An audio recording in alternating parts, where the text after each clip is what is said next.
Seçkilər öncəsi yeni narrativlərin meydana gəlməsi gözləniləndir və hətta onların gəlişini istəyənlər də var, çünki proseslər sabitləşdirici hal daşımalıdır. Ancaq indiki Ermənistanda biz bir o qədər də sabitləşdirici proseslərin meydana gəlməsini görə bilmirik. Əksinə, bir çox məqamlar hətta narahatlıq doğurur, çünki gündəmdə sülh məsələsi hələ ki var. Biz o son addımı atmalıyıq ki, artıq sülh sazişi imzalansın. Ancaq bununla bərabər seçkilər adı altında, onlara hazırlığı adı altında da biz görürük ki, radikallıq, revanşizm açıq-aşkar meydana gəlir. Bu proseslər hansı nöqtədə kəsişir və nə ilə bitə bilər? Salam, hörmətli tamaşaçılar. Müzakirə vaxtında biz bu günləri tarix elmləri doktoru, mütəxəssis Telman Nüsrətoğlu ilə söhbət edəcəyik. Telman müəllim, xoş gördük. Hoş bulduk.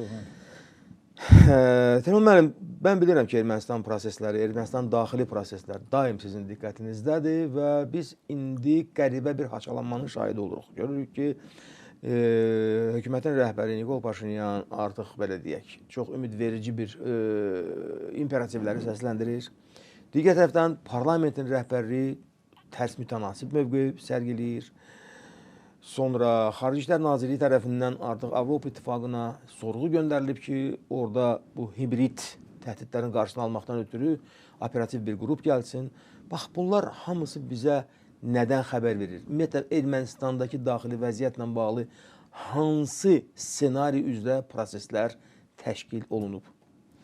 Toğ müəllim, deməli, burada çox maraqlı nüanslardan birisi, birinci Ermənistanın daima geosiyasi oyunlar üçün açıq məkan olmasıdır. Yəni, milli dövlətçilik ənənəsinin, bürokratiyasının, təhlükəsizlik bürokratiyasının, millətin varlığına, cəmiyyətin varlığına, dövlətin varlığına yox, daha çox xarici dairələrdən gələn təlimlərə və onların maraqlarına, onların plan və proqramlarına bağlılığı məsələsidir. Burada da görürük ki, çox geniş bir palitra var. Avropada, Fransada, diaspora üzərindən, Rusiyanın çox ciddi bir, yəni diaspora üzərindən davam edən bir daxilə nüfuz var. Bir də təbii ki, kəşfiyyatların, ayrı-ayrı ölkə kəşfiyyatlarının Cənubi Qafqazda varlıq göstərməyə çalışan, Ermənistan üzərindən burada hətta Azərbaycanı təzyiq eləməyə çalışan müxtəlif dairələr var və bunların plan və proqramlarının hesaba qatılmadan Ermənistandakı prosesləri anlamaq biraz çətindir. İkinci məsələ tarixi zehniyyət problemidir. Yəni, erməni xalqı nə qədər ki, məsələn, Paşinyan bugün açıq bir mənalı şəkildə ifadə edir ki, Ermənistan varlığını qoruyub saxlamaq istəyirsə, dövlətçiliyini qoruyub saxlamaq istəyirsə, xülyalardan əl çəkməlidir. Real Ermənistan zəmini nədirsə, o zəminin üzərində bir dövlətçilik anlayışına sahib olmalıdır.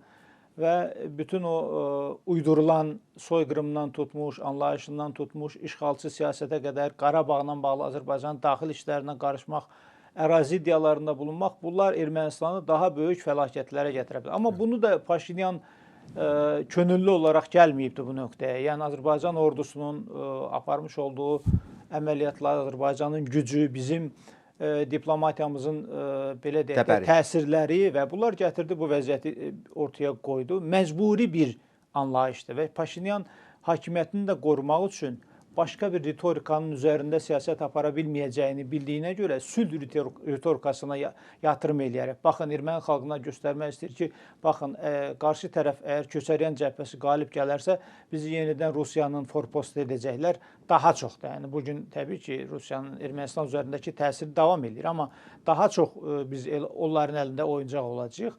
Biz müstəqil dövlət ola bilməyəcəyik. O bir tərəfdən sülhün alternativi müharibə deməkdir. Müharibə isə erməni xalqının fəlakət deməkdir. Biz müharibədə gördük ki, 10 minin üzərində bir Ferrari ordusu var ermənilərdə. Bu erməni cəmiyyətinin də reflekslərinə açıq oynayaraq, ictimai rəyin önündə prosesləri apararaq, xitab eləyərək hakimiyyətini qorumağa çalışır. Amma onun cəbhəsinin içərisində də qərbdən təlimat alan, qərbin müxtəlif dairələrinə bağlı olan çox ciddi deyək ki, fiqurlar var ki, bunlar məsələn zaman-zaman fərqli açıqlamalar verirlər. Məsələn, parlament sədrinin Simonyanın açıqlaması.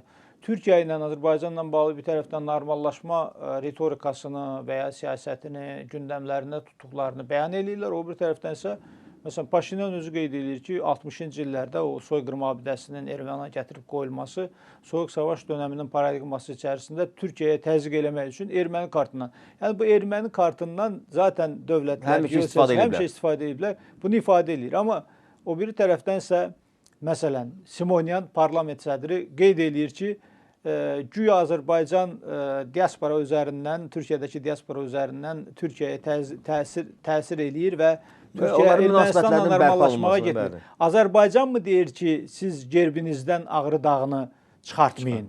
Azərbaycan mı deyir ki, siz deyək ki, soyqırımla bağlı Türkiyənin bayrağını orada yandırın? Bunu Azərbaycan demir. Yəni dolayısıyla Ermənistan siyasətinin, Ermənistan cəmiyyətinin ciddi problemləri var. Yəni həm siyasi istiqamətdə problemləri var, həm müstəqillik, asılılıq məsələləri ilə bağlı problemləri var. Ona görə bu problemlərin mövcudluğu şəraitində Cənubi Qafqazla bağlı hesab kitabı olan dövlətlər də bu və ya digər şəkildə Ermənistan siyasətini dizayn eləməyə çalışır, orada təsir imkanlarını seçkilər deməli ərəfəsində gücləndirməyə çalışır. Biz bu proseslərin hamısını bu kontekstdə dəyərləndirməliyik, amma eyni zamanda hər şeyə biz Azərbaycan olaraq məncə hazır olmalıyıq. Əlbəttə. Tənan müəllim, yəni sizin fikrinizdən, yanaşmanızdan mən belə bir qənaətə gəlirəm ki, faktiki olaraq Ermənistana kənardan olan müdaxilələr artıq rıçaq qismində öz funksiyalarını büruzə verir və yəni xaricdən idarə olunur da bir sözlə. Əgər belədirsə, onda nəyə görə məsəl üçün Xarici İşlər Nazirliyi artıq Avropa İttifaqına müraciət edir ki, bizə qrup göndərin, yeni müşahidəçilər gəlsinlər, operativ şəkildə bunlar fəaliyyət göstərsin. Ağa, hansı hibrid təhdidlərdən söhbət gedir? Yəni, burada əgər Rusiyadırsa, aydındır ki, Rusiya çalışacaq seçkidə öz təsirlərini göstərsin. Amma biz nəzərə alanda ki, bu gələcək missiya 1 aylıq, 2 aylıq, yarım illik yox, 2 illik gəlir. Onda bəs məqsəd nədir burada? Demək ki, bu seçkilərə indekslənmiş bir məsələ deyil, daha böyük planlardan söhbət gedir. Bu Avropa İttifaqının müşahidə missiyası zaten Ermənistandan çıxmayıb. Biz sülh sazişini paraflamışıq, amma bu missiya əslində öz fəaliyyətini, rolunu bitirməsi gərəkirdi. Binokl diplomatiyası. Binokl diplomatiyası.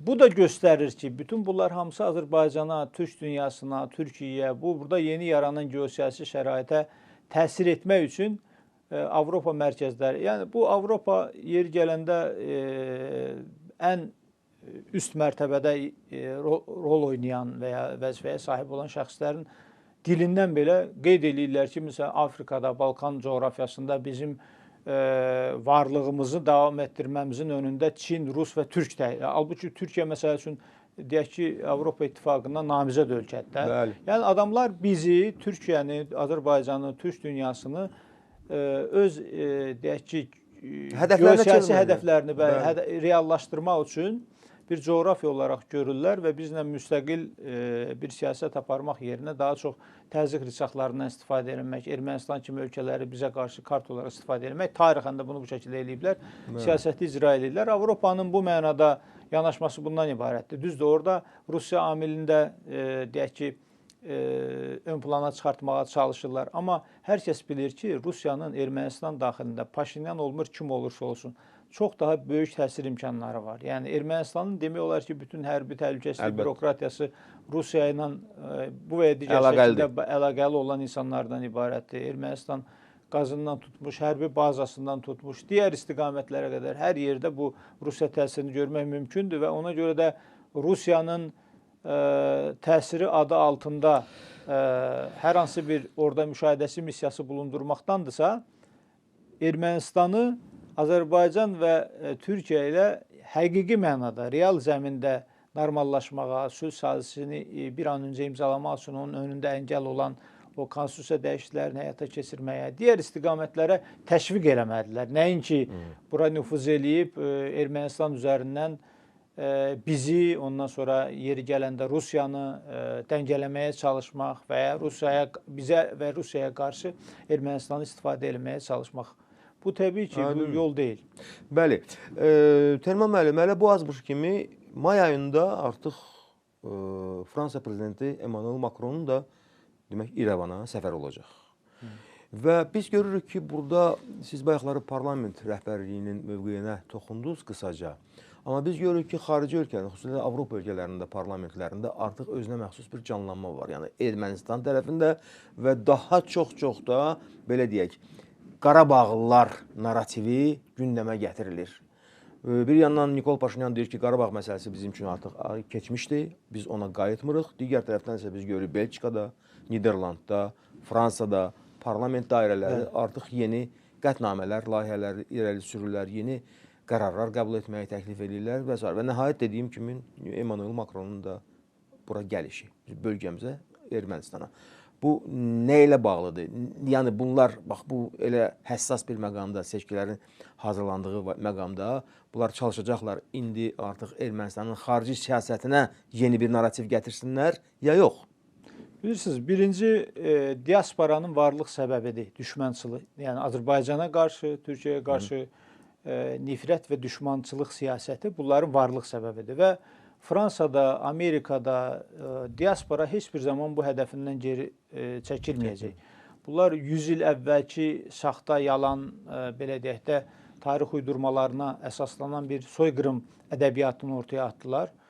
Bundan heç bir zaman vaz keçmədilər. Bu sistematik bir xarakter aldı və davam elədilər müxtəlif ölkələrdəki fəaliyyətlərinə. Baxmayaraq ki, Ermənistan rəhbərliyi bugün açıq şəkildə qeyd edir ki, bizim artıq Qarabağ məsələsi ilə bağlı heç bir oraya geri qayıdış, hansısa bir iddialarımız yoxdur. Amma başqa tərəfdən də həm xarici ölkələrdə, xüsusilə Avropa və Amerikada, həm də elə Rusiya üzərindən, Rusiyanın da müəyyən dairələrindən bu işi aparmağa çalışırlar. Yəni bunu Azərbaycan üzərində bir təzyiq mexanizmi kimi istifadə etməyə çalışırlar. Yəni bundan vaz keçməyiblər. Bu ritorikada Paşinyanın seçkiləri qazanmaq, daxili ictimai rəyi öz tərəfinə çəkmək üçün istifadə elədiyi, deyək ki, söyləm ayrı bir məsələdir. Amma dövlətin, erməni dövlətinin müxtəlif kanallar vasitəsilə, müxtəlif qruplar vasitəsilə bu dediyiniz Qarabağ erməniləri üzərindən həyata keçirilən, keçmiş Qarabağ erməniləri üzərindən həyata keçirilən siyasəti də tamam başqa bir məsələdir. Bunlar buradan vaz keçməyəcəklər. Məsələ zehniyyətin dəyişməsidir. Ermənistan dövlətinin ciddi bir dəyişim və dönüşüm prosesinə daxil olmasıdır. Bax, Paşinyan niyə deyir ki, biz tarix kitablarımızı belə yenidən yazmalıyıq? Axı, bu yalanlar ki var, silsilə yalanlar. Uydurmalar. Üst-üstə qoyulmuş yalanlar. Bu yalanlar erməni kimliyinin əsas hissəsinə çevrilib daxı. Erməni davasının, məhkurəsinin, erməniçiliyin əsas hissəsinə çevrilibdir. Bu yalanlar davam elədiyi müddətcə bunlar bizə qarşı türk düşmənçiliyi, Azərbaycan düşmənçiliyindən imtina etməyəcəklər. Bu toplu bir, köklü bir dəyişimi zəruri edir. Yəni bunun üçün də indi baxaq görə bu seçkilər necə olacaq? Seçkilərdə Paşinyanın mövqeyi necə olacaq? Qüvvələr nisbəti necə olacaq? Bəli. Seçkilərdən sonra həqiqətən də bu kursa davam eləyəcəkmi? Yəni bunu bizim bilməmiz lazım ki, Ermənistanın hər daim, hər hansı bir şəraitdə, yəni o bəlkə də qaytardılar anlayışı, zehniyyəti, psixologiyası var. Bu heç bir zaman itməyəcək və hər hansı bir şəraitdə bir fürsət yaranarsa Ermənistan üçün, belə bir fürsət bundan sonra heç bir zaman olmayacaq. Çünki Azərbaycan ordusu qüdrəti ilə, Azərbaycan dövləti gündən-günə genişlənən gücü ilə, Türk dünyası, Azərbaycan, Pakistan, Türkiyə ittifaqı və digər istiqamətlərdəki gücümüzlə biz bunu ortaya qoymuşuq. Amma ermənilər hər hansı bir özlərinin xeyrinə bir geosiyasi şərait dəyişimini hər zaman bizə qarşı istifadə eləyəcəklər. Buna görə də bu məsələni bitirmirlər. Xarici havadarlarına da, gündəminə də bu məsələləri gətirirlər və onlar da əks istiqamətdə Ermənistandan bizə qarşı istifadə etmək üçün, Türkiyəyə qarşı istifadə etmək üçün bu kartı hər daim gündəmlərdə saxlamalı çalışırlar. Deməli, axırıncı sualım qaldı mənim sizə. Demək ki, bütün bu proseslərin haqqında ki, biz indi danışırdıq sizə və sülh kontekstində biz toxunsaq, deməli, vəziyyət necə dəyişilə bilər və nəhayət bizim soydaşlarımızın da Qərbi Zəngəzura qayıdışı ilə bağlı Ermənistanın məsuliyyəti hansı səviyyədə seçkilərdən sonra özünü buruza verə bilər? Bu beynəlxalq hüquqdan doğan haqqımız var. Azərbaycanın Naxçıvanla qeydsiz, şərtsiz, maneəsiz gediş-gəlişinin təmin edilməsi. Bu bizim beynəlxalq hüquqdan, tarixi, mədəni haqlarımızdan doğan biri. Bunu Ermənistan mütləq mənada etməlidir. İkinci, deportasiya olunmuş xalqlarla bağlı yenə beynəlxalq hüquqdan, yəni sürgün edilmiş, məcburi köçə məcbur edilmiş. Biz Haqqı və pozulmuş. haqqı pozulmuş, o cümlədən də Qərbi Azərbaycan deməli icmasının. Əgər biz normallaşmaqdan söhbət gedirsə, insanlar öz dədə-baba yurdlarına, evlərinə, məzarlarına gedib ziyarət eləmə imkanlarına sahib olmalıdırlar. Bunu mütləq mənada Ermənistan tanımalıdır. Və dana bilməz. Bizə bütün dünyanı aldadırlar ki, Ermənistan qədim bir xalqdır, qədim bir mədəniyyəti, humanizmi, insani dəyərləri təmsil edir. Amma biz Qarabağ işğaldan azad ediləndən sonra yerlə yeksan olmuş, talan edilmiş, mədəni mirasımızla bağlı nələr var, onlar hamısı ortadadır. Biz gərək bugün dünyaya da bunu daha açıq şəkildə bildirək. Ardıcıl şəkildə bildirək ki, Azərbaycan sülhü ilk gündən etibarən 44 günlük vətən müharibəsi bitər-bitməz ərazi bütövlüyümüz təmin edilən kimi gündəminə alan, əslində Ermənistanı sülhə məcbur edən ölkədir. Yəni diplomatik həmlələri ilə o dövrü bütün 2020-ci il noyabr ayından günümüzə qədər gələn prosesləri gözümüzün önündə canlandırsaq bunu görə bilərik. Sülhü biz istəyirik, amma Ermənistan sülhü istəmir. Ermənistan bir şəkildə sülhün imitasiyası ilə məşğul olur. Yəni belə bir rəy yaratmağa çalışır ki, erməni xalqı sülhpərvər xalqdır. Bəli. O bir tərəfdən isə əlindəki bütün o yayılmacı, o nifrətə, işğala dayanan kartlarının hamısını da canlı saxlayır bir şəkildə. Bəli. Xarici dairələrinin başqa ölkələrdə diaspora üzərindən və xarici siyasətində də bundan imtina eləmir. Yəni biz bunu göstərməliyik dünyaya. Aynen. Və sülh məsələsi bizim mədəni, insani duruşumuzdur. Biz sülh istəyimizdir. İstəyimizdir. Sülh istəyirik. Sülh olsun. Sülhdən ən çox faydalanan bu region olacaq. Bütün xalqlar olacaq buradakı. Ermənilər də buradan ən çox deyək ki, mənfəət əldə edəcəklər. Amma məsələ bundadır ki, Ermənistan dövləti müstəqil olmalıdır ki, Cənubi Qafqazda varlığını davam elətdirmək üçün düşmənçiliyə yox, sülhə yatırım eləsin. Oradakı siyasi dairələr bunun idraki içərisində olsun. Nəinki xaricdən aldıqları təlimatları icra eləsinlər. Burada belə bir problem də var. Amma biz sülhü ardıcıl olaraq davam edirik. Bəli. Çünki Cənubi Qafqazın oyun qurucu gücü Azərbaycan, mərkəzi Azərbaycan.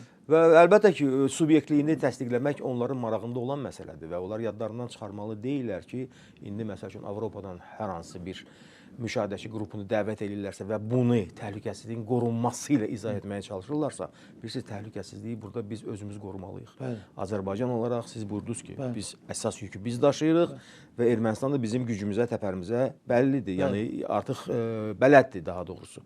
Və ona görə də mən elə başa düşürəm ki, bax bu manevrlər bir çox hallarda onlar süni xarakter daşıyır və onların arxasında biz artıq yeni konturları görürük. Onlar bəzi hallarda təhlükəli konturlardır və mənə elə gəlir ki, seçkilərdən sonra artıq Azərbaycanın da Ermənistanla dair danışığındakı ton başqa ton olmalıdır.